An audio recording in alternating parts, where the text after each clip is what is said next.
Good morning, everybody. It's been a great pleasure for me to meet you again in our English program. Last week we discussed about,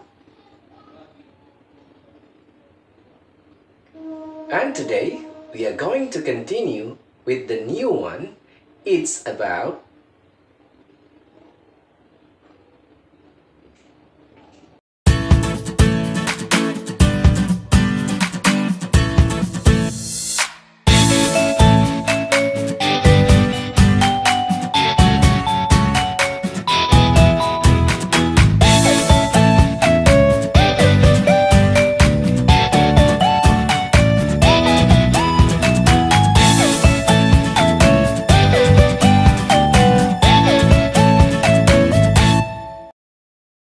Present perfect simple versus past simple. We use the past simple for completed actions in the past. We often indicate the time when the action happened or when we know the time period is complete. Please take a look carefully the following examples. I moved to New Zealand in November 2001. I lived there for 2 years. Another example, she wrote 2 letters this morning. Now it's afternoon, so we know the time is finished.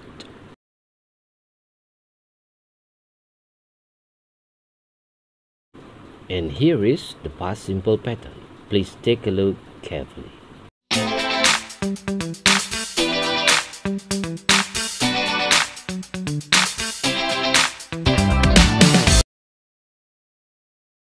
We use the present perfect simple for actions in the past when the time period is not finished.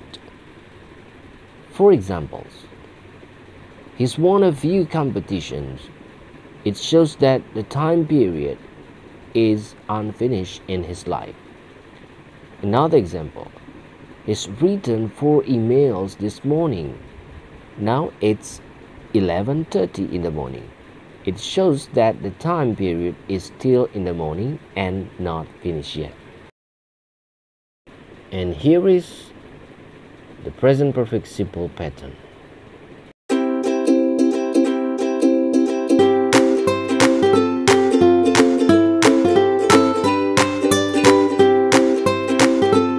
We use already with the present perfect simple to say that something has happened early or earlier than expected. The word already goes before the main verb.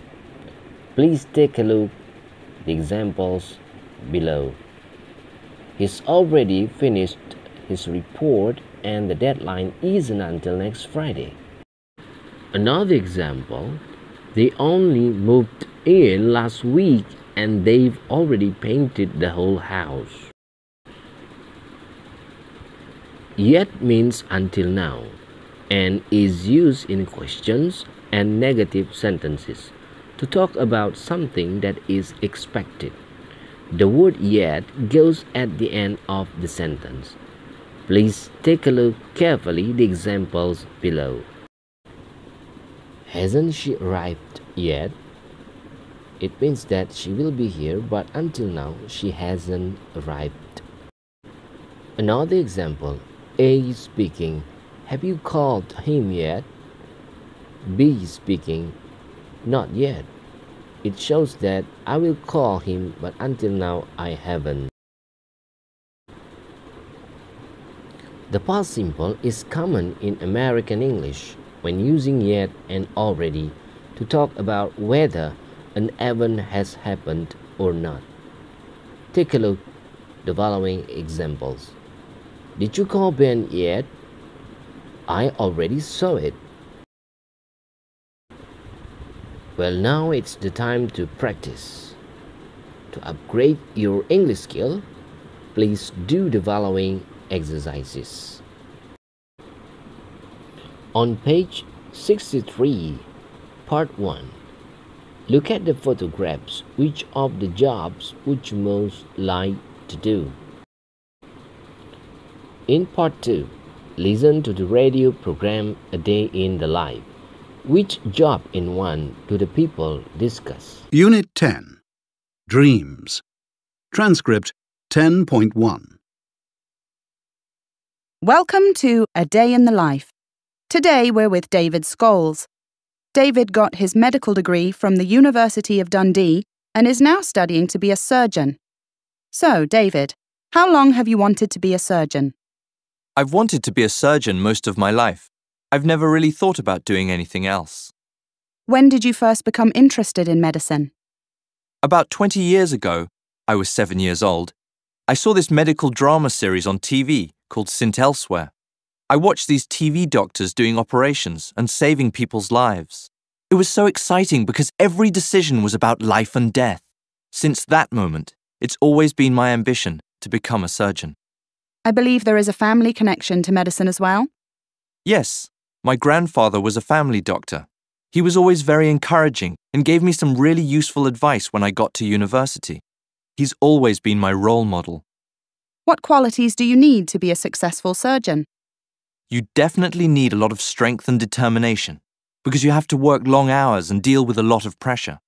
I've often worked 12-hour shifts during my training, and there have been many sleepless nights. So when do you finish your training? Next year. I'm hoping to get a job as a surgeon here at Ninewells Hospital in Dundee. How do you think you will feel when you perform surgery for the first time? Tense, of course. But also I know I'll enjoy the adrenaline rush and excitement you feel when you do something for the first time. It's a lot of responsibility to have someone's life in your hands.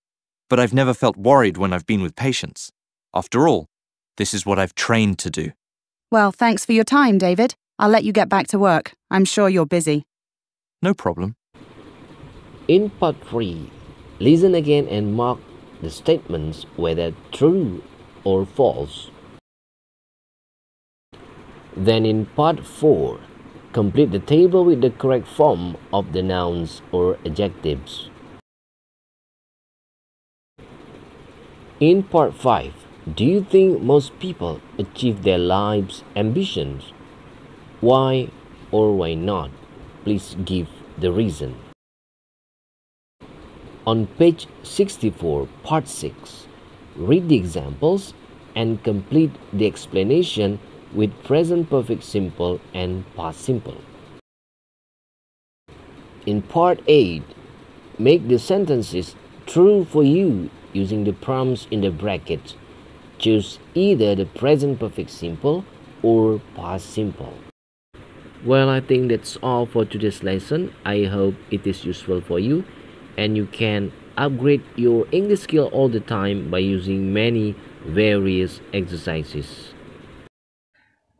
Finally, thank you very much for joining this learning program. We'll meet again in another lesson. Have a nice day and goodbye.